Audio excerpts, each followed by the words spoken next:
Hi everyone, this is a short video on research posters. You will be able to know how to prepare one, how to present, and how the overall poster presentation event looks like.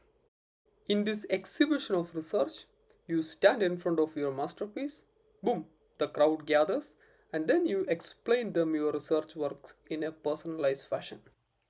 Such a poster can be easily prepared in Microsoft PowerPoint. The only thing is that you have to change the slide size to A0, that is 84.1 centimeter width and 118.9 centimeter height. You have to be careful with the font sizes and the quality of the images you are adding.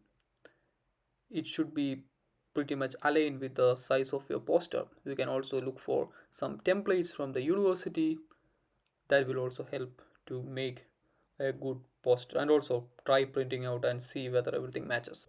That's it. You print it out, paste it on the board, and you stand there, wait for the people to arrive and explain. This is how a poster looks like. Now you know how a poster looks like. So we have the title here.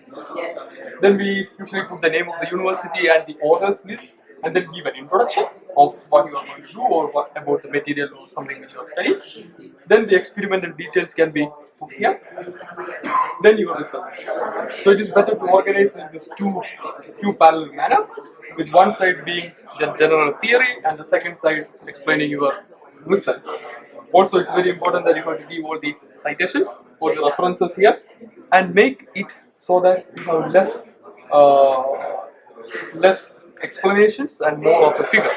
And here I already did it a lot, so you, in the next time when you do it, you have to make it very less and make all the pictures pretty bigger and make it distinguishable, right? Easily distinguishable. So then, also, if we want, you can also give a short abstract here, which is not necessary, but people can easily understand what you are trying to explain from this small abstract. So, thank you. Hope this was an informative video. Cheers for your next poster and see you in the next video.